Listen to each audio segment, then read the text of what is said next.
Hello, everyone, and welcome back to Horror Stories. I know many of you use these episodes to fall asleep, so before you drift off, I'd love it if you could leave a comment letting me know where you're listening from around the world.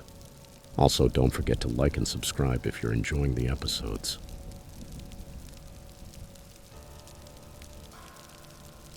Story 1. I spent almost 5 years working aboard the Costa Morador, a medium-sized cruise ship that ran crossings between Malaga, Spain, and Tangier, Morocco.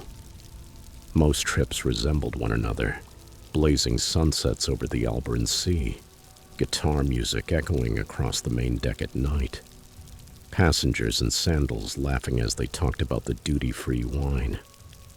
Even when the weather turned hostile, the storms never lasted too long. That routine gave me a sense of security, maybe even carelessness, and it was that familiarity that made me let my guard down the night a passenger disappeared. That afternoon, the forecast was already warning of rough waters. Though the captain assured us we could reach port without delays, the sky turned a metallic gray before dinner time. Around 7, the wind rose so suddenly that the ship's glass doors began to rattle. Rain struck the windows as if handfuls of gravel were being thrown, and at regular intervals the waves slammed into the hull with such force that the floor trembled. My assignment was to patrol Deck 7, the place where passengers usually went out to smoke or take photos.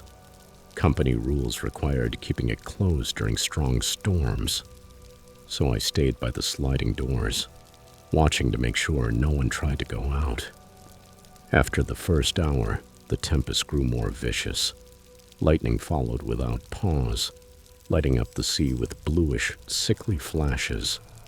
The wind dragged strange sounds through the metal corridors, plates sliding in the kitchen, chairs toppling in the lounge, muffled shouts from crew members trying to secure loose equipment. Then I heard something different. A scream that rose above the usual noise. At first it sounded like a single voice, high and desperate, but soon it blended with others, as if several people were screaming at the same time. The echo bounced off the steel walls, making it impossible to tell where it came from. My radio crackled with interference, but no one reported any incident, so I stayed at my post watching the window. I thought the worst had passed when the wind eased a little after midnight. The sea looked calmer, though the rain still fell sideways against the glass. A family from Valencia came up to ask permission to go out for a smoke. I told them to wait while I checked the condition of the deck. The exterior lights were still off to save power, though emergency strips glowed faintly along the railings. I slid the heavy door open a few centimeters, and an icy gust slipped in at once, carrying the salty smell of the sea mixed with the engine's diesel. I took out my flashlight, leaned slightly outside, and cast the beam over the wet teak planks. That's when I saw it. Near the forward railing, something red gleamed on the pale wood. The trail spread in irregular stains toward the front grating, where rainwater drained down into the sea. The color was diluted by the downpour and the salt water, but it was still too dark to be paint or rust. I shut the door quickly, secured it, and alerted security over the radio. My voice trembled more than the ship itself when I reported. Possible blood on Deck 7, starboard bow. Within minutes, 2 officers arrived and confirmed what I'd seen. They followed the watery mark to the front of the deck, where it stopped right at the grating that poured water out to the open air. Below, the sea seethed in a thick blackness, swallowing anything that fell through those openings. We placed warning cones and sealed the access doors. Protocol required a full passenger count. The chief purser announced over the loudspeakers an emergency verification drill, avoiding words that might cause panic. Waiters woke families, checked the lounges, and even inspected the ship's small cinema. Almost everyone responded to the call, except one person, Elise Morgan, a passenger traveling alone in cabin 4123. She was a language teacher from Leeds, 42 years old, who had booked her first cruise after a complicated breakup. Her keycard records showed she had left her room for dinner and returned before the storm began. 3 of us were sent to her cabin. We knocked on the door, identified ourselves, and waited for an answer. Nothing. The guard used a master key to open it. I expected to find a tidy room, maybe an empty glass of wine by the bed. But the guard stopped dead in the doorway, his face rigid. When I looked over his shoulder, I understood why. A spray of dark droplets spattered the wall near the headboard. The bathroom tiles were stained red, as if someone had tried to rinse paint in the sink and the water hadn't been enough to erase the traces. The sheets lay on the floor in a knot. There was no luggage, no shoes, no sign of Elise Morgan. We backed out into the hallway in silence, while the ship kept rocking beneath our feet, creaking like an old house. Security immediately reviewed the camera recordings outside Elise's cabin. On the screen, with a timestamp of 11:38, a man appeared wearing black waterproof clothing. He had his hood up and a dark mask that hid his entire face below the eyes. He knocked once, looked cautiously both ways, and knocked again. When the door opened, the man pushed gently and stepped inside. After that, the hallway remained still for 20 minutes. Nothing and no one passed by. At 11:59, the same individual came out of the room dragging a large duffel bag. He kept one hand inside the door frame for a moment, perhaps to pull it closed. Then he headed toward the stairwell, and the sound of the bag scraping along the carpet blended with the roar of the sea. Another camera caught him 2 decks higher, heading toward the exterior exit, right near the spot where I would later see that reddish trail. His face was never seen. The only camera that could have shown him from the front had stopped working hours earlier, damaged by the storm. Later, the maintenance team found the coat and mask hidden behind a toilet in a public restroom. The fabric was damp, tacky. In the coat pockets, there was nothing except a torn piece of paper that looked like part of a boarding pass, its print almost erased by salt water. We searched the entire ship, crew cabins, service corridors, even the lifeboats. No one matched the description of that man dressed in black. It was as if the sea itself had devoured him too. The next morning, when the clouds finally broke and the silhouette of Tangier appeared on the horizon, the captain ordered one last search of the ship. We found nothing new. The Moroccan authorities boarded first, and the next day Spanish investigators arrived. They questioned the crew for hours. I told them what I had heard that night. The screams mixing with the wind, the stain on the deck, how I had locked down the doors following a protocol. They asked whether the trail of blood could have come from inside the ship. But I explained that the deck sloped forward. All drainage ran toward the bow. That could only mean one thing. Something heavy had been dragged to the grating during the worst of the storm, and then had slid through the bars into the sea. The company kept us in port 3 additional days while the authorities copied the hard drives and took measurements of every corridor. Passengers had to rearrange their flights or stay in nearby hotels.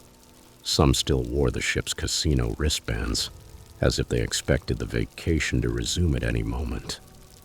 Theories multiplied quickly, that pirates had infiltrated on board, that a romance had ended in tragedy, that an organ trafficking ring was operating under false identities.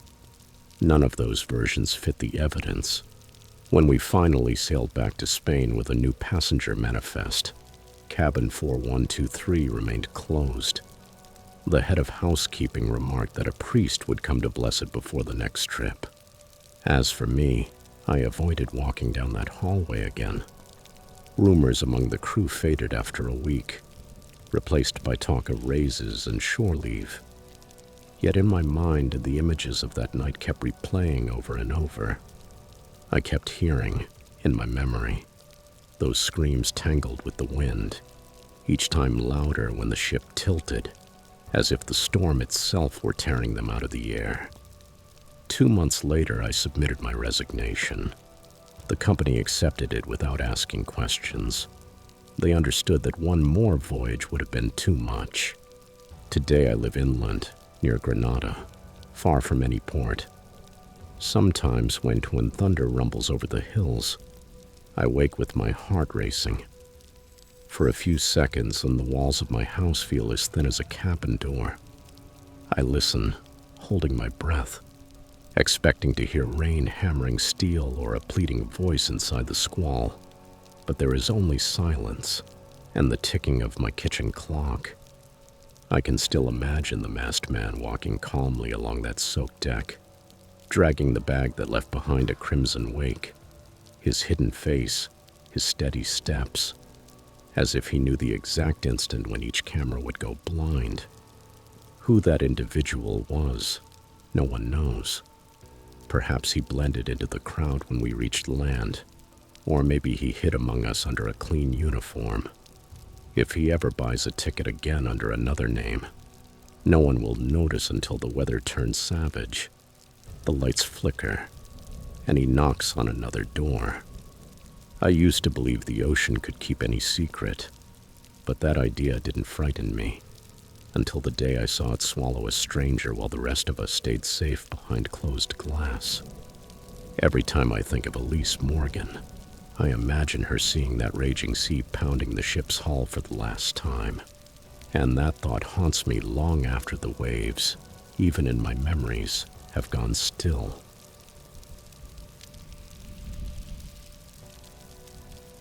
Story 2. It happened in 2008, but I still think about that night almost every week. I remember exactly what I was wearing, what I was drinking, and even what song was on the radio before the phone rang. My name is Annette, and this is the story of my son, Brandon, or at least the part I lived. I can't tell you how it ends, because we never got an ending. Brandon was 19 years old.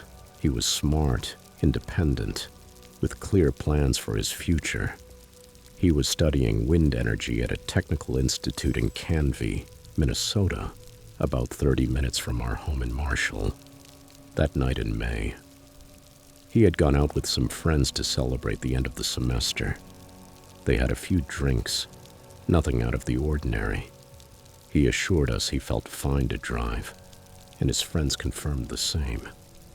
I went to bed early, while my husband Brian stayed awake in the living room, flipping channels without much interest. At 1:54 a.m., the phone rang. I answered immediately because I saw my son's name on the screen. "Mom, I drove into a ditch," Brandon said. "I'm fine, just stuck." His voice sounded calm, not drunk or scared, just annoyed. He asked us to come pick him up. He said he thought he was near Lind, about 10 minutes from home. We got in the car and left right away, looking along the sides of the road for his vehicle's lights. Brandon had promised he would flash them when he saw us, but we didn't see anything. We called him again. "I can see some lights in the distance," he told us. "I think it's a town." We kept driving, with no luck. "I'm going to start walking toward the lights," he added. I begged him to stay by the car, but he didn't listen. Brandon was never the type to sit still when he thought he could solve a problem. So he started walking, and we stayed on the phone with him for 47 minutes. During that call, we talked as if everything were normal.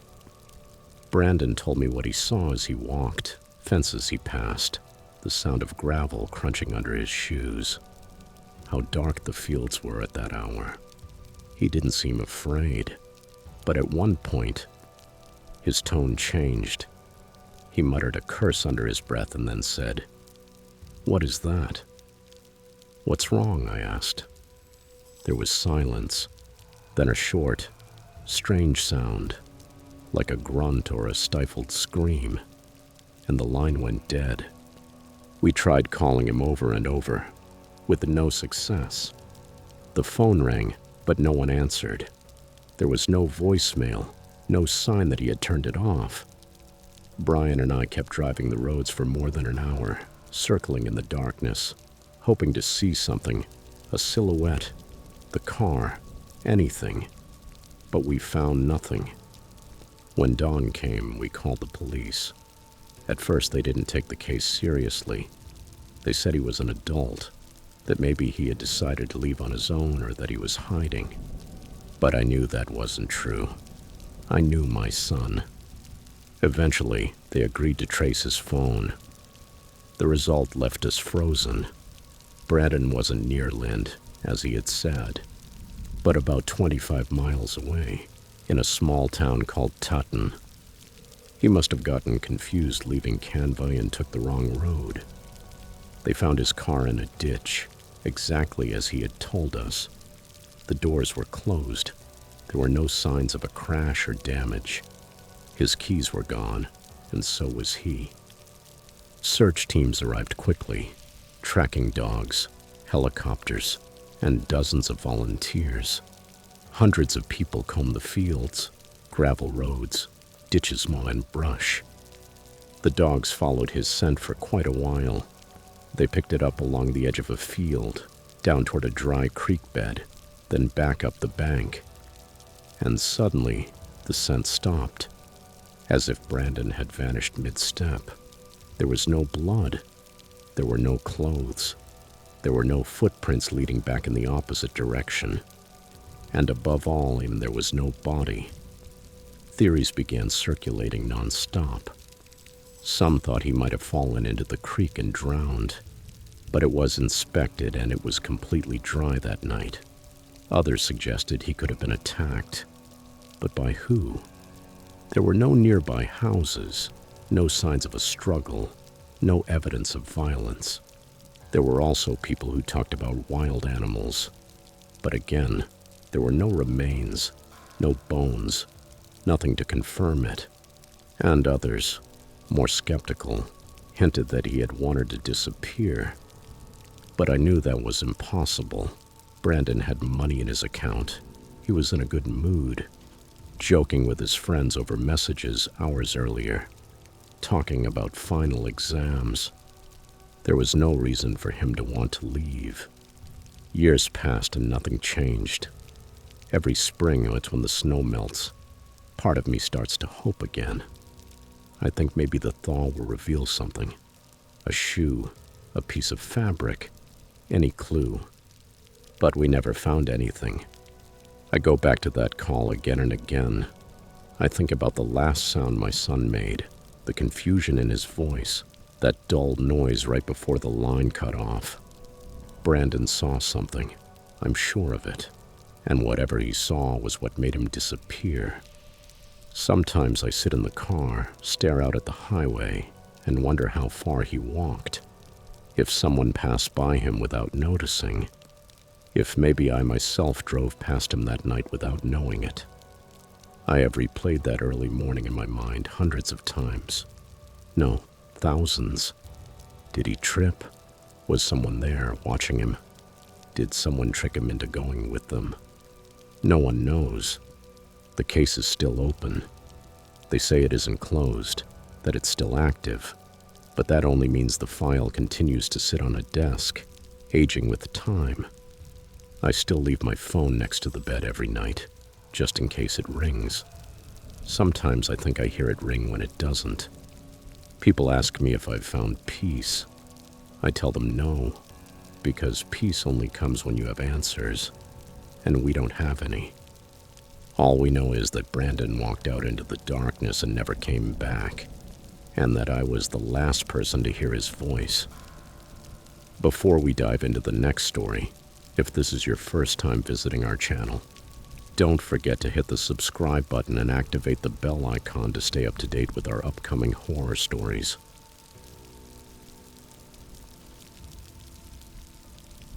Story 3. I still work the night shift at the long-term outdoor parking lot of Kansas City International Airport. Most people think my job is simply driving a small patrol truck between the rows of cars, scanning license plates, and writing tickets. But the winter of 2017 taught me how much can be hidden in plain sight. Back then I was 29, and I felt proud of how efficient my rounds were. The scanner I held in my hand beeped every few seconds as it read one plate after another. The system assured that we checked every vehicle once a day, and I trusted it, until one day, a gray Dodge Ram parked in row H made the device freeze. I figured it was a low battery, wrote the plate number in my notebook, and kept going. It was January 17th. The lot was half empty, and the air was so cold it felt like it could cut your skin. A week later, I passed the same spot again. The truck was still there. The windshield was clean of dust, which meant its owner hadn't just left it while traveling. I assumed maybe he worked in one of the terminals and parked there to save money. I knocked on the hood with my gloved hand. The metal of a car that has been sitting for days in winter usually feels hard as stone, but that one had a faint warmth, as if the engine had been turned off only a few hours earlier. I shrugged and continued my route. In March, humidity and early fog began to settle over the prairie.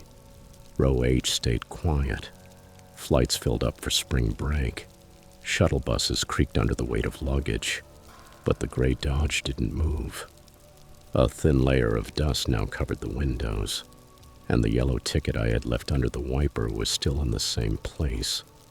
Company rules said any car parked longer than 30 days had to be added to the tow list, but something didn't add up. The record showed recent scans of that plate. I checked the history twice. My own ID number appeared next to several entries I knew perfectly well I hadn't made. I thought the software had glitched again and promised myself I'd report it, though, as often happens, I never did. May came, along with the prairie's dry heat. During my night rounds, I often left the windows cracked, telling myself the air would keep me awake. One of those stifling nights, a sweet, cloying scent drifted through the air, hovering near row H. A dead raccoon, I thought, or maybe a forgotten cooler with something rotten inside. I got out of the truck with my flashlight and checked the asphalt. Nothing. The smell lingered for a few seconds and then disappeared. I went back to the office, filled out my shift report, and didn't mention it. July brought relentless sun. The pavement shimmered like molten glass, and abandoned suitcases piled up beside cars whose owners had missed connections. The smell in row H grew stronger. Even the shuttle drivers joked that there had to be a rotten sandwich or a dead animal over there. Every time the breeze carried it to me, I thought about the gray Dodge. Its windshield was covered in parking tickets, folded and yellowed like old leaves. One afternoon, I brought the scanner up to the plate again. Nothing. The screen, however, showed a green entry with the time from the night before, signed with my ID number. It made no sense. The dispatcher told me not to worry, that the system sometimes stored old scans. I wanted to believe her, so I did. On September 12th, I woke up to rain and the radio already on. A news story caught my attention. They were talking about a missing man. His name was Randy Potter, 53, a resident of Lenexa. The announcer said he had disappeared in January, and that his family was asking anyone who used the airport to look for his silver Dodge Ram. I stood frozen in the kitchen, the coffee carafe suspended mid-pour. The reporter repeated, "Silver Dodge Ram, Kansas plates." I didn't need to write it down. I knew it by heart after seeing it every night for 8 months. I grabbed my phone and called my supervisor before my shift started. I asked him to meet me in row H. We drove there in silence, the wipers thudding against the windshield. The truck was still there, wedged between two faded yellow lines, the windshield dulled by grime. A heap of yellow tickets clung to the wiper like a withered bouquet. The moment I stepped out of the vehicle, I felt it. There was no doubt anymore. Not even the rain could mask that thick, sweet, unbearable stench. My supervisor's face turned ashen. With trembling hands, he raised the radio and requested airport police immediately. I waited beside the truck as officers arrived and forced the driver's door. The sound of the latch breaking echoed across the entire lot. Hot, damp air spilled from inside, hitting me so hard my eyes filled with tears. I stumbled back, covering my mouth. Inside, they found what was left of Randy Potter, slumped behind the wheel. The medical examiner would later determine he had probably died a day after leaving his house in January. 8 months. 8 months he had been sitting there while all of us walked right past him, trusting our scanners more than our senses. That same afternoon, the news descended on the parking lot. TV cameras and reporters crowded around the spot where the Dodge had been. The headlines repeated again and again. How could a body remain undiscovered for so long at a place monitored by cameras and constant patrols? Some blame budget cuts. Others blame negligent employees. I only blame myself. I had touched that hood. I had noticed the first hints of the smell. I had seen the inconsistent records and ignored them over and over because the idea that a dead man could be there, just feet from my daily route, seemed impossible. The Potter family held a press conference near the baggage claim area. I stayed in the back, my orange safety vest soaked by the rain and the company logo covered with duct tape. His sister thanked the strangers who had shared the missing person flyers. She didn't mention airport staff. And I understood. No apology would have been enough. A month later, management installed new plate readers and required manual checks. They posted a memo that said, "Human eyes will confirm every scan." I read it, signed at the bottom, and went back to row H. The space where the truck had been looked ordinary again, just a strip of empty asphalt. But I could still smell it. Not with my nose, that smell disappeared when they steam cleaned the area, but with my mind. A corner of my memory turned sour every time a car stayed too long without moving. Now it's 2025, and I still patrol those rows after midnight. I lean out the window and breathe, trusting my senses more than any screen. Most nights, everything is fine, but once in a while, the scanner hesitates on a lone vehicle. When that happens, I stop the truck, get out, walk into the darkness, and look inside just to make sure the seat is empty. I tell myself I do it out of duty, but the truth is simpler. I don't want another Randy Potter to wait 8 months before someone notices he's already gone.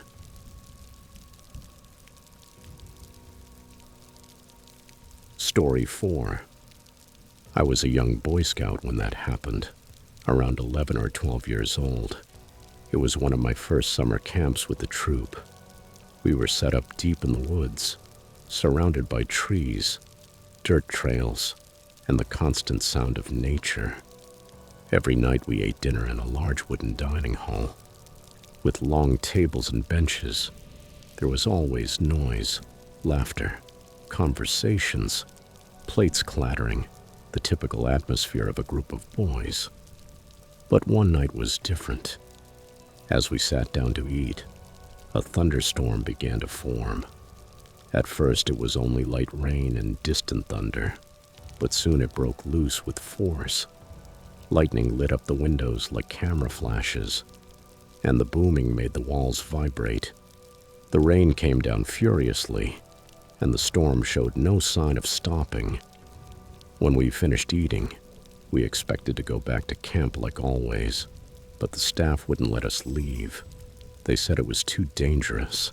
The lightning was striking very close. So we were stuck inside the dining hall with not much to do. Time passed slowly, almost 3 hours of waiting. Some played cards, Others talked in groups. I felt tired, sitting on that wooden bench with my poncho rolled up over my legs. Finally, someone made an announcement. No lightning had been seen for more than half an hour, therefore it was safe to go out. Our troop got up immediately, eager to leave. Even though it was still pouring rain and the sky was a black smear, no one wanted to stay a minute longer in that dining hall. We pulled up our hoods, turned on our flashlights, and stepped into the darkness under the rain. Barely 5 minutes into the walk, a huge bolt of lightning tore across the sky. The light illuminated the trees and revealed how thick the downpour really was. For an instant, we saw everything with daylight clarity. Then the darkness slammed back down. Some slowed their pace, uneasy, but no one dared turn around. The camp wasn't far, and we preferred to keep going. Our campsite was farther out than the other troops, at the edge of the forest, beside a stretch of dense trees in a small clearing. There were no other groups nearby, and no one should have been walking in that part of the woods, much less in the middle of a storm like that. When we arrived, we all gathered under a small improvised shelter, a kind of tarp that barely kept us half dry. We pressed close together with our flashlights off, listening to the wind and rain hammering the canvas above our heads. Then something strange happened. One of the scouts pointed toward the trees and asked, "What is that?" We all turned our heads. Between the trunks, not far from the clearing, there was a small white light, like the beam from a headlamp. It was faint, but unmistakable. The beam moved slowly, trembling, as if someone were walking with it. It didn't make sense. No one was supposed to be there. All the other troops were far away, and the staff had ordered everyone to stay under shelter. Whoever it was had no reason to be wandering through the woods at that hour. Our two youth leaders, Drew and Michael, tried to keep the group calm. Drew raised his voice. "Hey, who's there?" Michael followed. "Do you need help?" The light stopped. For a few seconds it stayed completely still, and then it went out. We stood in silence, frozen. All we could hear was the rain. Suddenly, a small red light turned on in the same spot. It wasn't lightning or a flare. It looked like the night mode on a headlamp. But this time the light didn't move slowly. All at once, it began to glide at full speed between the trees, far too fast to be a person, and without making a sound. Just the red glow cutting through the darkness, and then it vanished. Panic broke out. Some kids started crying, others whispered. Everyone talked at once. I felt my heart pounding so hard I could barely hear anything else. Drew and Michael tried to take control. "Calm down. Stay here under the tarp. Don't move," Drew said. "We'll go see what that was." They grabbed their flashlights and went into the woods, walking toward where we had seen the light. We stayed behind waiting for them. Forever, or at least that's what it felt like. We waited under the tarp for what seemed like an eternity. The rain kept falling without pause, and every minute felt longer than the one before. Finally, Drew and Michael came back. They were soaked, breathing hard, with their flashlights flickering. They told us not to worry, that everything was fine. They explained it was another scout who had gotten into trouble earlier in the day and, as punishment, had been sent to clean part of the campsite that night. He probably didn't want to be seen, and that was why he had moved away. But something about their story didn't sound believable. Why would someone be cleaning the camp in the middle of a thunderstorm? And why would he have run as soon as he was called? Also, how could he move so fast through wet trees without making noise or tripping even once? Even at my age, I knew something was strange about all of it. Years passed. When I was about 16, I saw Drew again at a reunion for former troop members. We were older by then, and I decided to ask him directly.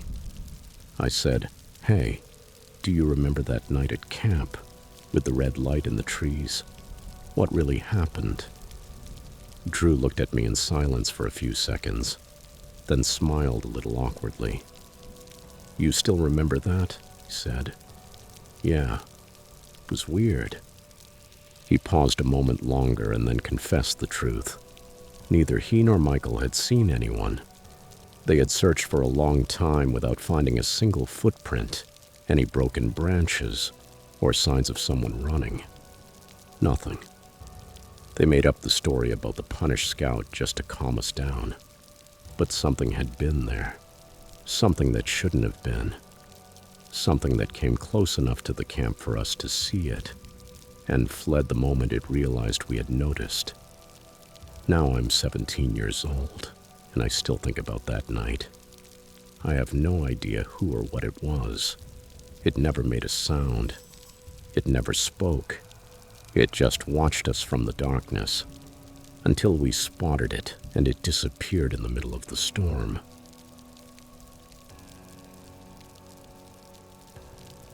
Story 5. This happened when I was in my second year of high school. I still didn't have a car, so I used to walk almost everywhere. I spent many pleasant afternoons walking with friends to the stores or other places around the neighborhood. One of those afternoons I was with my friend and classmate Andy, who was also my girlfriend at the time. We liked walking to the neighborhood drugstore to buy candy or makeup, typical teenage stuff. Across the drugstore parking lot there was usually a dry cleaner, right on the other side of the lot. That day, Andy and I were walking carefree, chatting about unimportant things, when all of a sudden I got a very strange feeling, like an internal alarm, for no apparent reason. It ran through me like a chill, an immediate intuition that something was wrong. I looked at Andy, but she was the same as always, talking without noticing anything out of the ordinary. That's when something caught my attention out of the corner of my eye. Behind the dry cleaner building there was a huge black van with completely tinted windows. Beside the vehicle, a very tall man, over 6 feet tall for sure, was standing there. He was dressed entirely in black too, boots, pants, jacket, and a wide-brimmed hat. I thought he looked like a modern cowboy. He had thick gray hair, and his face looked weathered by the sun, like someone who had spent many years outdoors. But what unsettled me most was the way he was staring at us. His eyes seemed locked, unmoving. For reasons I couldn't explain, the bad feeling intensified. I told Andy to speed up. She looked confused, but she did it. As we walked away, I heard the man's voice behind us. "Hey, hair girls," or something like that. I didn't stop. We hurried into the drugstore. Andy asked what was wrong. I told her what I had seen. She laughed it off, saying maybe the man had just made a comment or was joking. I tried to let it go and focus on shopping, but less than a minute later, the man walked into the drugstore too. My heart lurched. I moved closer to Andy, who had drifted into the next aisle. I told her the same man had come in, trying to convince myself it was a coincidence, that maybe he was just shopping. But that sense of danger came back hard. It was only about a minute before I noticed him again. The man was at the end of the aisle we were in, looking in our direction. I didn't want to look directly at him, so I turned casually and moved to another aisle, then another. But he moved too. Every time I changed aisles, I saw him appear at the end, pretending to look at the shelves, but never taking his attention off me. Andy still thought it was all a coincidence, so she stepped away a little to check for herself. I, on the other hand, started watching him using the big convex mirror the store had up high, the kind they used to prevent theft. At first, the man didn't move. I sighed with relief, thinking maybe I really had imagined it all. Then I headed to the aisle with women's products, and the moment I looked up, I saw him approaching. The man stopped right beside me. He didn't say a word. He didn't touch me. He didn't even look at me directly. He just positioned himself next to me, looking at the same shelf I was only inches away. Out of the corner of my eye, I could see his hands clasped behind his back, and a slight crooked smile on his lips. That expression froze my blood. Without looking at him, I turned slowly and walked toward the magazine rack near the exit door. But he did it again. He shifted behind me and stood beside me again. This time I felt real fear. The store was full of people, customers, employees, people coming in and out. And still, no one seemed to notice what was happening. The man wasn't saying anything. He wasn't making a violent move. He was just staying glued to me, too close. Now there was no doubt. He was following us. Still, we were young and didn't know what to do. We were afraid that if we talked to the employees, they would laugh or not believe us, because the guy hadn't done anything wrong on the surface. We knew it was absurd, but we felt like no one would take us seriously. Then we saw him turn and leave the store. Andy let out a relieved breath, but I still felt uneasy. We didn't want to walk home with him still nearby. We didn't have cell phones back then, but there was a payphone on the corner of the parking lot. I took a breath and looked around before going outside. I didn't see the man or the black van, but the sense of danger was still there, stuck to my skin. I decided to call my dad to come pick us up. Andy, pale and trembling, walked with me to the payphone. While I dialed, she watched the parking lot without taking her eyes off our surroundings. When my father answered, I quickly told him what had happened. The man, the van, how he had followed us inside the store. But he didn't seem to fully believe me. He thought maybe we were exaggerating or imagining things. Still, he said he would come right away. I didn't want to push it too much.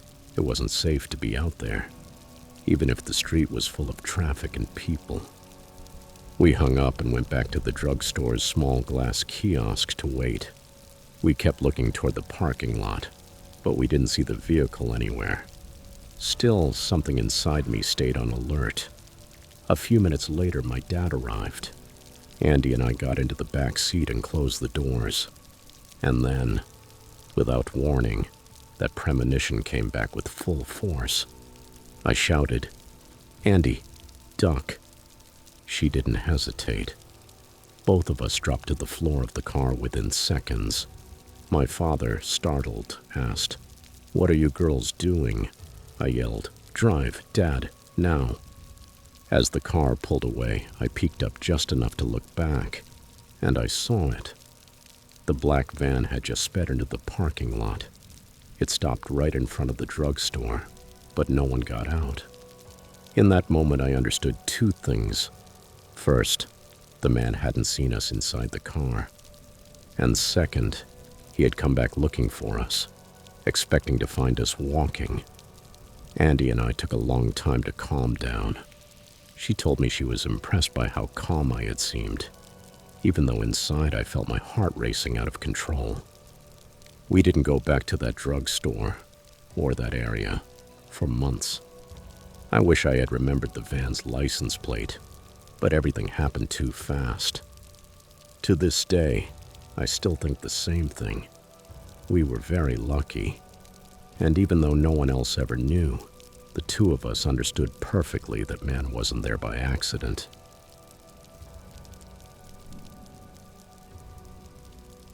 Story 6.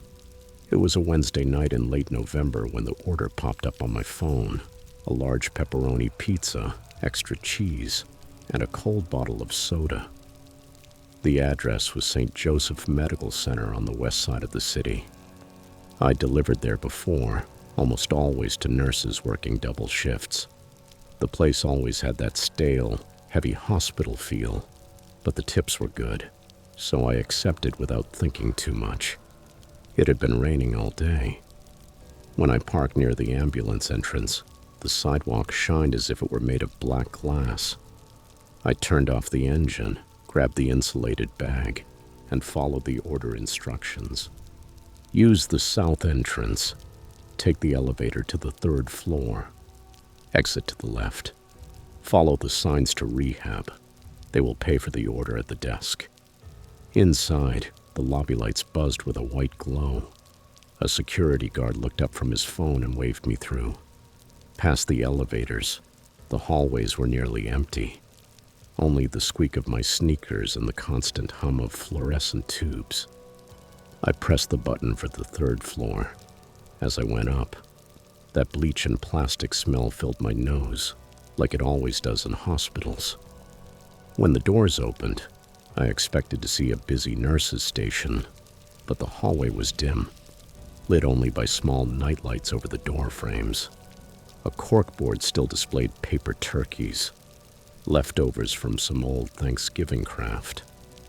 A handwritten arrow pointed to the right.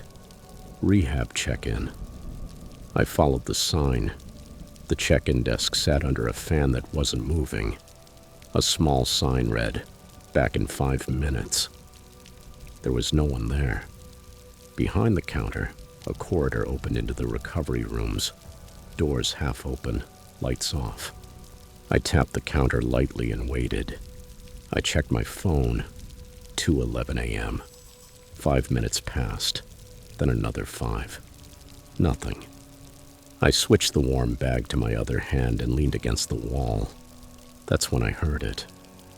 "I just want to go home." The voice came from the room directly to my right. It sounded weak, tired, but perfectly clear. I turned my head. In the bed, propped up on pillows, was a man in his mid-50s, wearing a loose hospital gown slipping off his shoulders. Clear tubes ran from his arms and nose, connected to machines blinking green. A lamp on the nightstand cast a faint orange light around him. He was looking straight at me, without pleading or anger, just a steady stare, like he already knew me. For a moment I thought maybe he was the one who'd placed the order, sick of hospital food. But before I could say anything, I heard hurried footsteps behind me. A young man in medical scrubs appeared behind the desk, apologizing. "Sorry, I got stuck changing a dressing. Is that the pizza?" I handed him the receipt, trying to keep my voice steady. "Yeah, large pepperoni, $13.50. The nurse typed a code into the register and started counting bills. While he did, I glanced sideways toward the room where I'd seen the man, and I froze. The lamp was off. The bed was empty and stripped. The mattress propped on its side, like the cleaning staff hadn't finished. The machines were gone. Only a coiled cord lay on the floor where an IV line had been hanging. The young man held out the money. "You okay?" he asked, noticing my face. I nodded without a word, stuffed the bills into my pocket, and walked toward the elevator. But before I pressed the button, curiosity got the better of me. I turned around, pretending to look for the exit, and slipped back down the hallway. I peeked through doors one by one. Every room was empty. Beds pulled away from the walls, linen carts shoved into corners, lights off. There wasn't a single patient. At the end of the hall, a yellowed notice hung on a storage room door. Rehabilitation area relocated to the 4th floor as of October 15th, pending renovation. That had been 6 weeks earlier. The elevator ride back down to the 1st floor felt slower than ever. My phone buzzed with another order across town, but my mind was still stuck on the stare of that man. Back in the car, I turned on the heat, but the cold clung to my skin. At a red light, I did something stupid. I called the number on the receipt. No one answered. The voicemail said, "Clinical Services, St. Joseph Hospital." A generic message. I tried to convince myself it had been a mistake, a reflection in the glass, or just my exhausted brain. But you don't imagine the sour bite of disinfectant, or the click of plastic tubes tapping against metal. A couple of weeks passed. One night, almost at the same time, another order came in from St. Joseph Hospital. Part of me wanted to reject it, but I needed the extra hours. This time the instructions were different. Main entrance, 4th floor, rehab station, nothing about the south entrance. When the elevator opened on the 4th floor, the contrast stunned me. The place was full of life, TVs playing a comedy show, nurses moving charts around, patients laughing in the hallways. I delivered the pizza at the desk, and while they handed me the money, I tried to sound casual. Hey, wasn't rehab on the 3rd floor before? The charge nurse, a woman with silver hair pulled into a tight bun, frowned. Yes, for a while, there were construction issues. Why do you ask? I shrugged. Nothing. Last time I came, I thought I saw a patient down there. She closed the folder slowly. There shouldn't have been anyone. We moved that wing in mid-October. The electricity gets shut off at night. She paused. Some long-term patients say they sometimes see things. People who left too soon. Try not to let the dark corners get to you. I forced a laugh, thanked her, and went straight to the elevator. The pizza bag was empty, but my hands were sweating. Since then, every time I drive near St. Joseph, I roll up the windows and turn off the radio. I try to convince myself hospitals are full of logical explanations. Faulty wiring, flickering lights, reflections in the glass. Most nights, I believe it. But in those quiet hours, when rain taps the windshield with the same slow rhythm as that night, I hear that voice again, as clear as the first time. I just want to go home. And every time, without thinking, I check the rearview mirror just to make sure there isn't anyone sitting back there, waiting for a ride I can't give.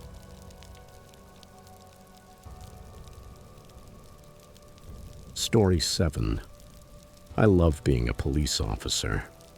The reason I chose this profession is because a police officer saved my life when I was a kid.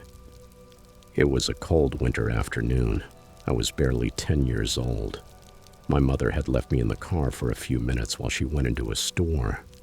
Suddenly, a man approached, tried to force the door, and before I could react, an officer who was passing by stopped and chased him away. That moment stayed with me forever. From that day on, I knew what I wanted to do with my life. It wasn't just about wearing a badge. I wanted to protect others. I wanted to be the reason someone felt safe. Most days at work are routine. You do your patrol, answer calls, help someone with a locked car, or step into a minor argument. And every time I finish a task, whether it's something as simple as calming down two people arguing or as serious as making an arrest, I feel proud, like I'm truly doing what I'm supposed to do. I always believed I was part of something important, and I still believe it. But there was one night that made me doubt everything. One night that changed the way I see this job. A night that, even though it saved my life, made me love it a little less. It was shortly after midnight on November 29th, 2015, in Brooklyn Park, Minnesota. The cold was unbearable. I remember it well because I had just turned on the seat heater in my patrol car when the call came in, a noise complaint. Loud music coming from a parked car, nothing serious. I was the only officer available at the time, and the report didn't sound urgent, so I went alone.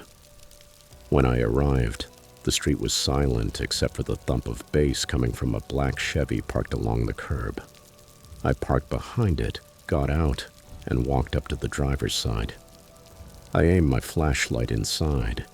The man behind the wheel looked at me, His eyes were red and glassy. He seemed young, maybe in his 20s. He rolled down the window when I asked for his identification. His name was Lance Carr. I went back to my patrol car to run the check. He didn't seem dangerous. Maybe just a guy who'd had too much to drink and needed to cool off. But the results came back fast. The vehicle had a felony warrant. I took a deep breath, went back to his window, and told him to step out of the car. He hesitated. I repeated the order calmly, making it clear he was under arrest and needed to put his hands behind his back. That's when everything spiraled out of control. Lance suddenly twisted and threw a wild punch at my face. I ducked just in time, but immediately he lunged and we both went down onto the pavement. The impact knocked the breath out of me. I felt the air rush out of my lungs. Right away, I tried to reach my radio and called for urgent backup. But he was on top of me, and he wasn't trying to run. He was trying to hurt me. He hit me again and again, his fists, his elbows. He even got his hands on my neck. I couldn't breathe. In the distance, I heard a woman screaming for him to stop. I don't know if she was a neighbor or a passerby, but her voice sounded far away, distorted. She said she'd already called emergency services, but she didn't come closer. She just screamed. And in that moment, I felt something I hadn't felt since I was a child. Absolute helplessness. I managed to free one arm and reach for my gun. I pulled it from my belt and fired. I missed. The muzzle flash lit his face for a second. I saw fragments of asphalt jump into the air, but he didn't stop. His grip on my throat tightened and, in a cold voice, he said something I will never forget. "I'm going to kill you." I don't know how long the fight lasted. It felt like forever, though I later learned it was only a few minutes, the longest minutes of my life. My vision was going dark at the edges. I could barely get air. I remember thinking, it can't end like this. Suddenly, I heard tires screech and saw red and blue lights flashing. 2 patrol cars stopped hard. Officers jumped out shouting commands. They pulled him off me by force and handcuffed him while I tried to sit up. Half conscious. Even then, I tried to help, reaching out to grab the attacker's arm, and then everything went black. I collapsed onto the pavement. I woke up in the hospital. My neck was bruised, my ribs hurt, my head was pounding. The doctors told me I had a concussion and a fractured rib. I stayed there for 2 nights, mostly staring at the ceiling and thinking about what had happened. The doctors said I was lucky. If help had taken 1 more minute, the outcome would have been very different. I was off duty for 2 weeks. The body recovers faster than the mind. But those days I spent shut in at home, watching old movies and trying not to think too much, even though it was impossible not to. I thought about how fast everything happened, how close I came to dying that night. I realized being a police officer isn't always about solving problems or breaking up fights. Sometimes it's simply about surviving. Eventually, I went back to work. I didn't want that night to define my career, or to make me walk away from something I had fought so hard for. But I'd be lying if I said things went back to normal. Lance Carr was found guilty of first-degree assault and sentenced to 10 years in prison. When I heard that, I went quiet. 10 years is a long time, and yet part of me felt like it wasn't enough. Another part of me thought maybe it was too much. I don't know, but at least I knew the justice system had taken it seriously, and maybe that was what mattered most. I still think about the woman who stood there watching, not moving. I try not to blame her, though sometimes it's hard. I don't know what I expected from her. She wasn't trained for something like that. Almost no one is. Still, I can't help feeling like she could have done something. anything. Today I still wear the badge. I still patrol the streets. But I see things differently now. I don't rush into situations the way I used to, and I don't assume people will cooperate just because I ask nicely. That night taught me danger doesn't always announce itself. Sometimes it just waits quietly, inside a parked car, waiting for the wrong moment. Lance gets out next year. I've thought about that a lot. I don't feel hatred toward him. I don't feel fear either. I just hope he finds something better to do with his life, that he surrounds himself with different people and leaves that night behind. The way I've tried to. But I know one thing with absolute certainty. I will never forget what it feels like to fight for every breath, to struggle for your life and wonder whether help will arrive in time. Because no matter how many years pass, that night will stay with me.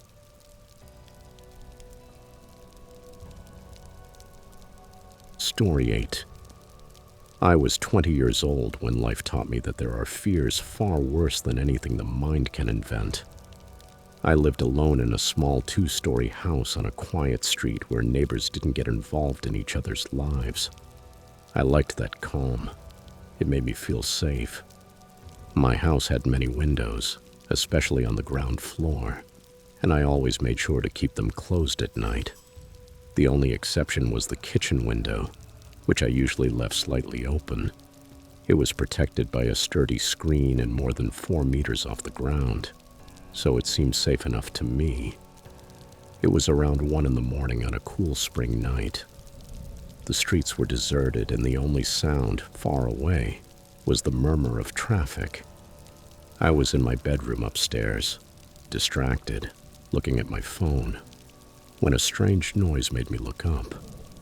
At first I ignored it, thinking it was my imagination, but it happened again, a faint rustling in the bushes, right beneath my window. My heart started beating faster. I got up slowly, without making any noise, and moved toward the curtain. When I looked out, I froze. A figure was standing there, looking up at my window. I couldn't make out his face, only the silhouette, broad shoulders, and unmistakable posture. And in that instant, my stomach turned. It was my husband, or rather, my ex-husband, who I was in the middle of divorcing. We had separated a few months earlier, after I filed a restraining order against him. He had been violent and abusive, and I was only just beginning to rebuild my life without him. But that night, he had found me. Fear paralyzed me. My legs were shaking so badly I thought I would collapse. With trembling hands, I grabbed my phone and dialed 911, whispering to the operator while I watched him from the shadows. He started circling the house, testing each door, trying every window. Every time his shadow moved closer, I felt the air drain from my chest. The operator assured me help was on the way. I described his movements one by one, my voice breaking. Then, suddenly, he disappeared from view. I strained my hearing, trying to catch any sound, and that's when a new smell flooded the air. Sharp, chemical, unmistakable. Gasoline. Panic hit me full force. I knew instantly what he planned to do. Fear pushed me into motion. I ran downstairs, searching for some way out, but every door felt like a risk, every window a trap. The smell of gasoline was stronger now. I knew he was still out there, circling the house, waiting. The kitchen was the only place that gave me even the slightest sense of safety. It was higher than the ground outside, and the window, the same one I used to leave cracked, faced the highest part of the exterior wall. I climbed onto the counter, holding my breath. Terrified I'd see him right on the other side of the screen. Seconds felt like hours. The silence was so tense I could hear my own pulse in my ears. Suddenly, blue and red light flooded the room, sirens flashing against the walls. I heard voices shouting orders and footsteps running over wet pavement. The breath I'd been holding came out in a shaky exhale. The officers had arrived. From the kitchen window, I saw them. They surrounded my house quickly, their flashlights slicing through the dark. And there he was, my ex-husband, caught with a gas can in his hand, pouring it around my house. The police rushed him, threw him to the ground, and handcuffed him tightly. Even then he screamed, struggled, cursed, his voice full of rage and desperation. But it was over. They arrested him, and days later he was charged with attempted arson. I remember standing at the window, watching them put him into the patrol car. A wave of exhaustion and relief went through my body. I didn't cry. I just stood there, still finally breathing without fear. In the days that followed, Connie's sleep abandoned me. Every creak in the wood, every whisper of wind made me jump. The fear still lived in the walls, in the silence. But I knew I couldn't keep living like a victim, so I decided to change. Over time, when I understood I couldn't let fear dictate my life, so I started taking back control, step by step. I joined a local gym. What began as a way to release tension became something deeper. I discovered boxing. Every punch on the heavy bag was a release, a way to empty out the anger, the pain, and the helplessness I'd carried for years. The bag absorbed everything I couldn't say. Each punch rebuilt me, piece by piece, slowly erasing the fear that man had left inside me. I became stronger, not just physically, but mentally too. My trainer saw something in me that I still didn't recognize in myself. They encouraged me to compete professionally, and I did.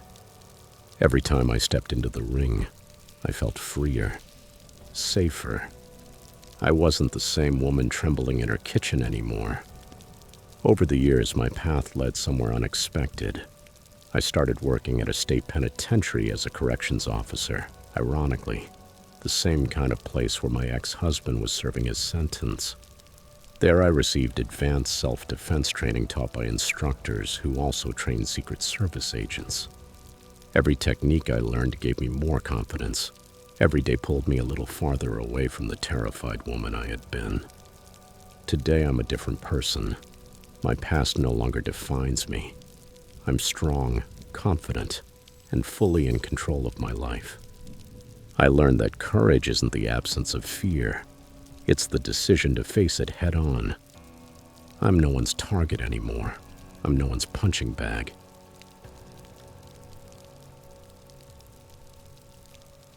Story 9.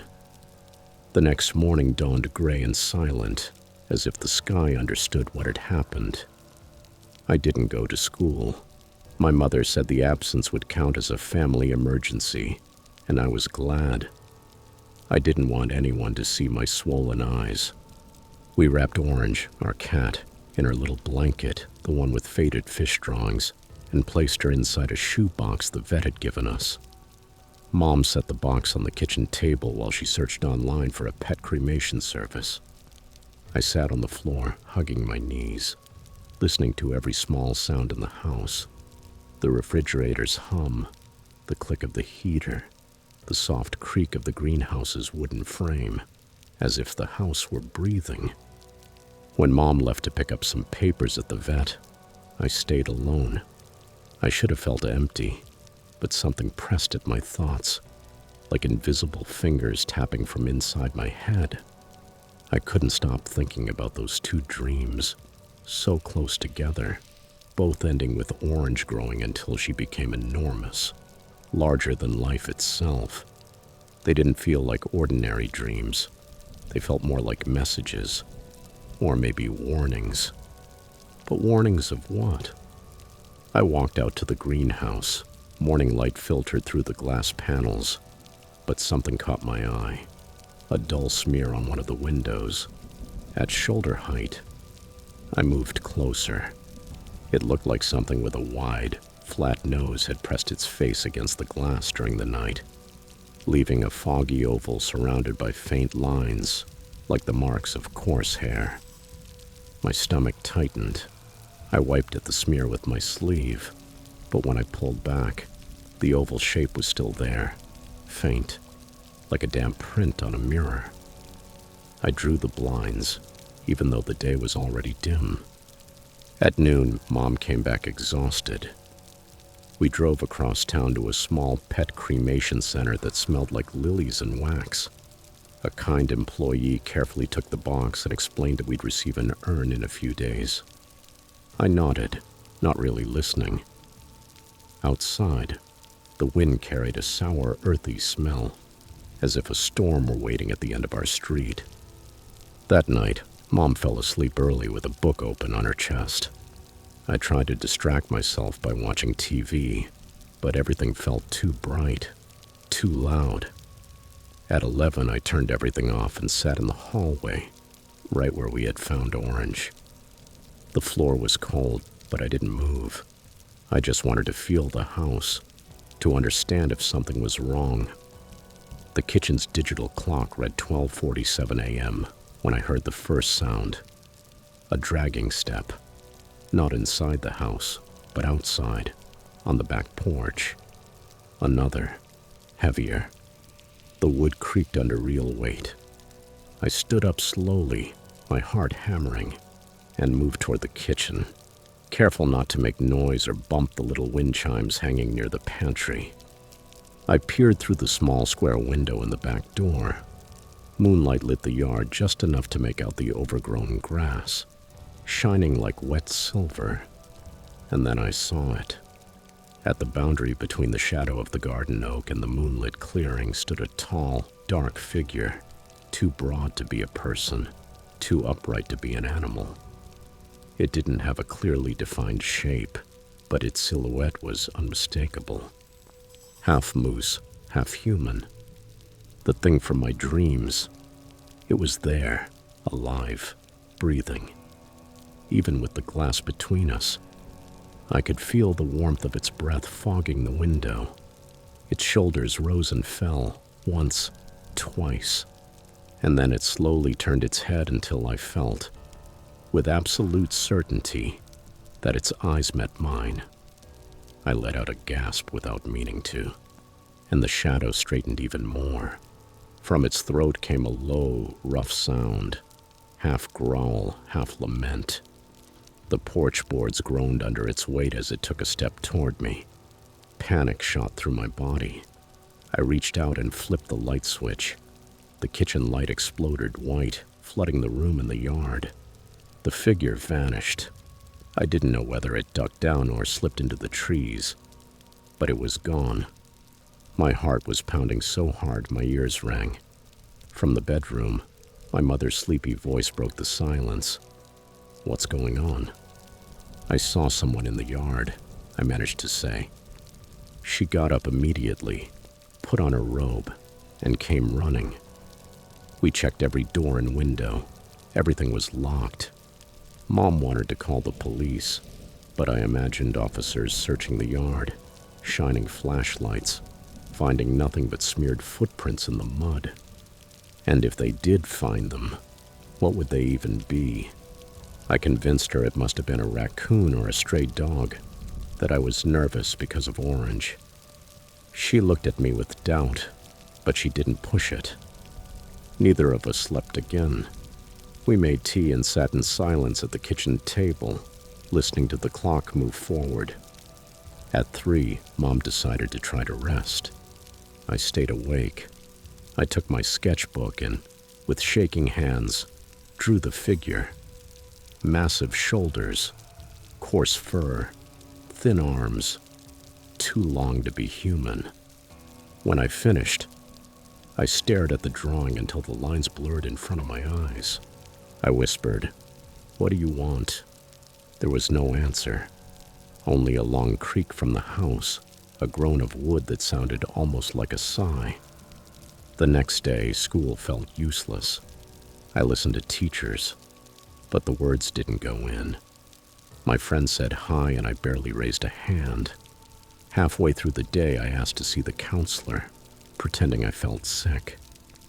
She offered tissues and kind phrases while I told her about losing Orange, but I left out everything else. How could I explain that the nightmares seemed to cross the border of dreams?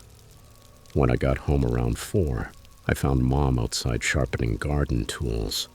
She said we had to stay busy or the grief would swallow us. We spent the afternoon sweeping leaves and trimming bushes until the sun went down. We didn't talk about the night before, but every time a branch snapped, we both looked up. When it got fully dark, we hurried inside. We ate canned soup, and Mom announced she'd go to bed early again. I pretended I had homework, but the truth was I planned to watch the yard. At 11:30, I turned off all the living room lights and sat near the porch doors. The moon was thinner, just a silver curve behind the clouds. Wind shook the garden oak. Midnight passed. 12:30. 1:10. Sleep was pulling me under. Then, a bang. Sharp. Then another. The glass door trembled in its frame. A shadow rose just inches on the other side. The monster's shoulders blocked the moonlight. It lifted a hand and slammed the glass with an open palm. I jerked back, tripping over a lamp. The bulb shattered into 1,000 pieces, sparks flickering out instantly. I crawled across the floor into the hallway, screaming my mother's name. She came out of her room just as the creature struck a third time. The glass cracked, but it didn't give. Mom saw the dark silhouette and screamed. This time she didn't hesitate. She grabbed her phone and dialed 911 while I jammed the back door with a broom handle. Minutes stretched into hours. Finally, sirens. Red and blue lights washed the yard, throwing impossible shadows across the walls. I looked out the dining room window. 2 officers swept the grass with flashlights. The beams climbed the oak trunk, traced the fence, and found nothing. They knocked, and Mom let them in. We told them everything we'd seen. They searched again and, in the wet earth, found deep marks, larger than human footprints, shaped like deformed hooves. They took photos, told us to keep the doors locked, and promised extra patrols in the area. Patrol cars came by 2 nights in a row. Nothing happened. The third night, the police car didn't appear. And at 2:06 a.m., a scraping sound pulled me out of sleep. At 2:06 in the morning, that rasping sound yanked me awake. I sat straight up, my heart stumbling in my chest. A new smell seeped through the crack of the window. Wet fur, rotting leaves, and damp soil. I turned on the lamp, and I saw it. Along the wall, directly beneath my bedroom window, were muddy streaks, as if something big and furry had rubbed itself against the siding, searching for a way in. The air turned thick. I fought to breathe. I grabbed my phone and called the police again. That night, only one officer arrived. Officer Rivera. I watched from inside as he walked the perimeter with his flashlight. He found fresh tracks, even deeper, leading off toward the woods behind our street. He tried to reassure me. He said it was probably a bear with mange, confused and hungry, and that he'd notify animal control at dawn. His explanation sounded reasonable, but my drawing said otherwise. The next day, Mom ordered motion sensor lights and a security camera online. We installed them that same afternoon. The camera pointed directly at the yard, and the lights would turn on at the smallest movement. That night, we sat in our bedroom watching the live feed on a tablet. Midnight passed with nothing happening, but a little after 1, the lights snapped on, flooding the yard in white glare. On the screen, a figure moved clumsily through the frame. My breathing stopped. Its head brushed the bottom edge of the camera. Fur covered its back, but its arms, long, almost human, swung forward. The creature stopped and looked directly into the lens. I felt like it was looking at me, not the device. Then it did something I will never forget. It raised a hand and, with a slow, deliberate gesture, placed a finger where its lips would be. An unmistakable signal. Shh. The lights went out, and the screen turned black. Mom let out a strangled cry and told me to turn on every light in the house. We stayed awake until dawn, surrounded by artificial brightness.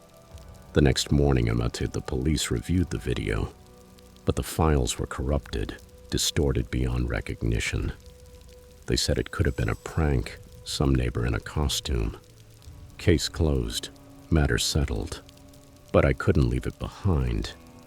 I started researching folklore, looking for any reference. Wendigos, shapeshifters, forest spirits. Nothing matched perfectly. Then I thought about Orange. What if she had sensed it before we did? What if her death and her disappearance were connected to it? A week after the cremation, the memorial center called. We went to pick up the urn, a small bronze with tiny paw prints engraved on it. Holding it, a strange calm washed over me.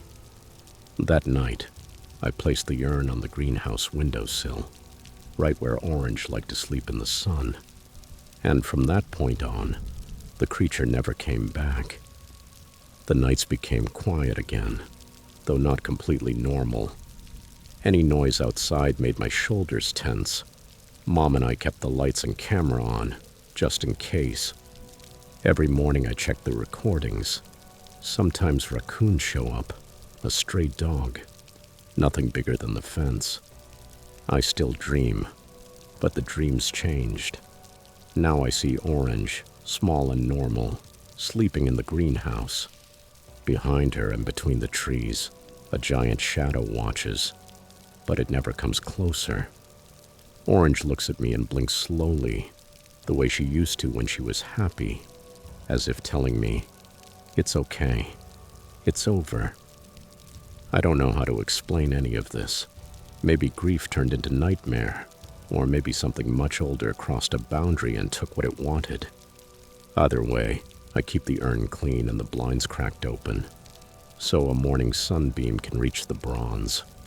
And sometimes, when the house is silent, I swear I hear a soft purr, like a reminder that even love for a cat can be enough to hold back whatever waits beyond the glass.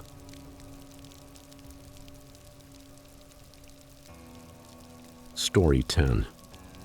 I keep telling myself that nothing good happens on I-40 after midnight, and yet, that Friday in late April, I was still driving.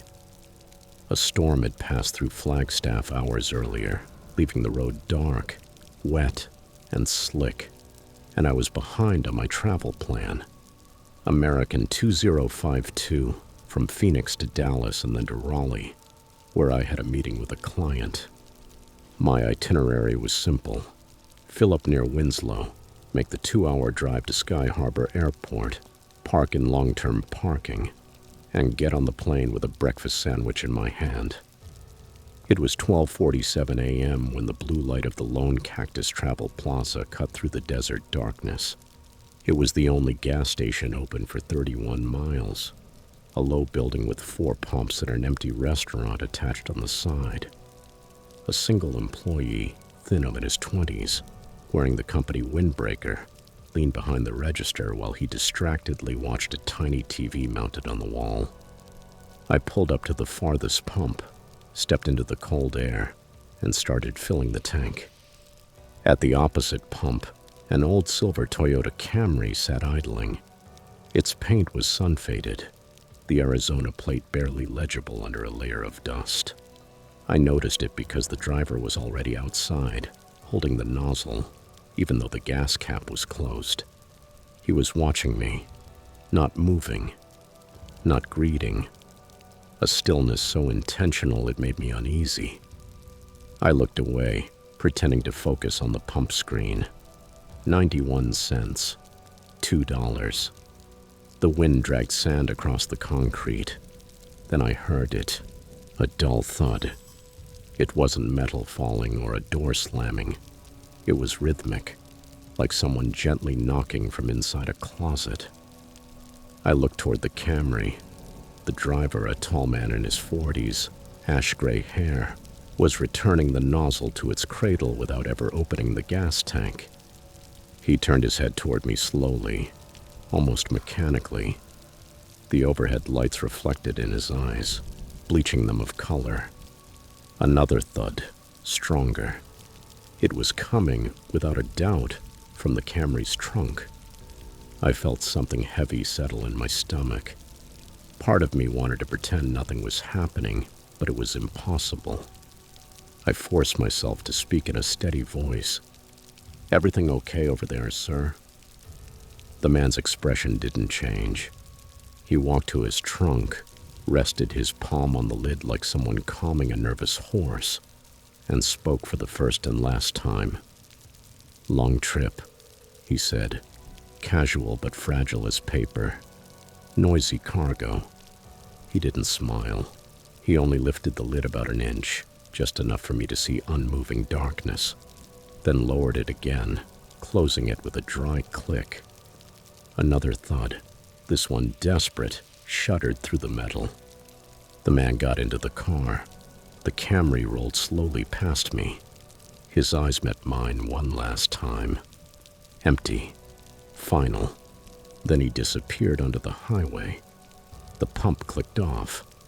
I stood there with my hand shaking on the handle, the smell of gasoline mixing with the cold desert air. The rational part of my mind told me to keep driving and forget it. But a louder voice screamed that I needed to tell someone, now. I went into the store with my pulse still racing. The young man behind the counter glanced up from the TV. His name tag said Evan. "Everything okay?" he asked. There were. My voice cracked. There were knocks. From a trunk. That silver Camry that just left. 4-door, Arizona plate. Something with CY7, I think. Evan blinked, trying to process it. On the TV behind him, a late-night infomercial kept talking about nonstick pans. Far off, thunder rolled over the petrified forest. "Knocks," he repeated, suddenly serious. I nodded. From the trunk, there was someone in there, I'm sure. Without another word, he reached for the phone. His fingers trembled slightly over the keypad, unsure whether to exaggerate or not say enough. He dialed 911. He explained everything in a steady voice, looking at me now and then to confirm details. The operator told us to wait. A Navajo County sheriff was patrolling nearby. 15 minutes later, a cruiser pulled up in front of the store. Officer Martin stepped out, a solidly built man, weathered face, calm eyes. He took my statement while Evan printed the security stills. The camera angle didn't catch the license plate, but it did capture the exact moment the man looked at me. His face lit by the overhead lights. Still, serene. Martin nodded gravely. "We'll put out a bolo," he said. "Hopefully he turns off onto one of the forest roads. Sometimes they dump stolen cars out there." I signed the statement and we exchanged cards. He promised to call if anything came up. Then he got back into his cruiser and drove off toward Phoenix. The rest of the night felt unreal. A sequence of automatic motions without emotion. Driving, parking, checking my bag, boarding American 2052. I sat by the plane window and watched the desert turn pink with sunrise. It all felt like a bad dream. 2 nights later, back in my apartment with my suitcase still unpacked, my phone rang. It was Officer Martin. His voice sounded heavier. "We found the vehicle," he said. "Abandoned on a forest road about 25 kilometers north of your gas station. I wanted to let you know, since you're the one who reported it." I swallowed. Was anyone inside? A brief silence on the other end. Then, "No, No occupants. He paused. His tone shifted. But the trunk, I'll be direct. We found scratch marks on the inside of the lid and several nail fragments embedded in the carpet. My stomach turned. I could picture hands pounding, scraping the metal, trying to open it from the inside. Martin continued. We're treating it as a kidnapping case. No usable prints. The guy wiped almost everything. His voice dropped another notch. What bothers me most is this. The trunk lock was latched from the outside, but the internal mechanism was half released, like someone managed to move it before losing strength. I closed my eyes. I could see that hand, cramped, bleeding, reaching for freedom. Too late. The media will run it tomorrow, Martin said. Be ready for calls. We'll keep you updated. Just as Officer Martin warned, the story appeared the next day on local news. Abandoned vehicle could be key in missing person investigation. The segment lasted less than a minute, but the footage clearly showed the dust-coated silver Camry, the dead trees around it, and yellow tape snapping in the desert wind. Days passed. My routine returned. At least it tried to. Emails, bills, and grocery runs. But everything felt distant, like life was happening behind fogged glass. Every night before bed, I searched for updates. I waited to see a name, a face, some closure. Nothing. 3 weeks later, close to midnight, my phone vibrated. Caller ID, Officer Martin. We have the DNA results, he said when I answered. They belong to a woman around 25. No matches in the system. He went quiet for a few seconds before adding, but there's more. I listened to his long, heavy breathing on the other end. Do you remember the boot prints near the car? He asked. I nodded, even though he couldn't see me. The same pattern showed up last night near Happy Jack, off State Route 87. Another abandoned vehicle, another identical mark on the trunk. My heart lurched. The same guy. Everything points to that, he said. Another car, different model, but the same damage to the lid. And again, no trace of the driver. Gone, like he evaporates between gas stations. His voice tightened, dropping lower. We don't know how many more stops he plans to make. I looked at the stove clock, 12:46 a.m. Exactly the same time I'd seen him that night.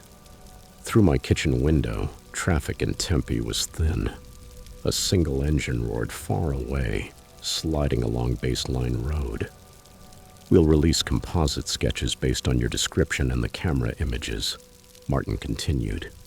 Stay alert. If you see anything, call us. We hung up. The phone creaked in my hand. I was gripping it so tightly the plastic squealed. I didn't sleep that night. I sat at the table, replaying every detail again and again. The man's rigid posture, the muffled thuds, the way he stroked the trunk like he was soothing a frightened animal. A question formed, terrible, logical, impossible to shake. Why pretend to buy gas? His tank was already nearly full. I saw it with my own eyes. The only explanation was worse than all the others. He didn't stop for fuel. He stopped because he needed a witness, someone to see, to hear the knocking, and choose not to intervene. One more piece of his ritual. And I had been that piece. It was nearly 3 in the morning when I finally lay down on the couch. The TV was still on, throwing a flickering glow on the ceiling. A news anchor was talking about distant tornadoes, but the words got lost in the buzz in my head. I tried to close my eyes, but the scene came back intact. The man unmoving, the trunk vibrating with those muffled knocks, the neutral voice saying noisy cargo, and the dry, final click of the lid shutting. And then, just before sleep took me, a sharp memory surfaced.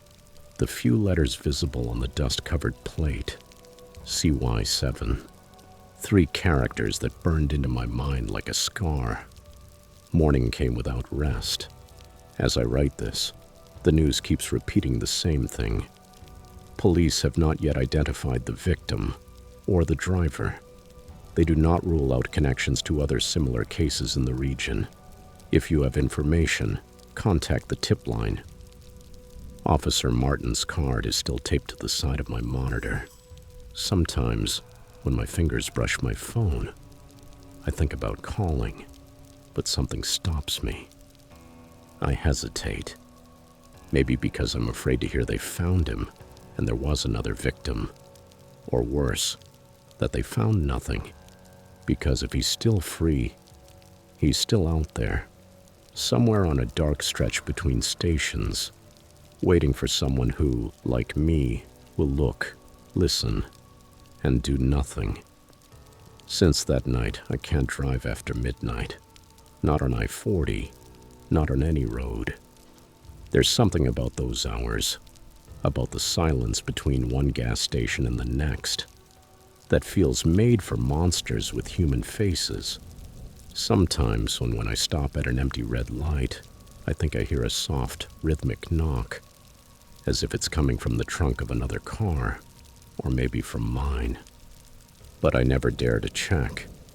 Fear has a sound, and it's this: 3 dull knocks beneath a car's metal skin, calling from the other side of the desert.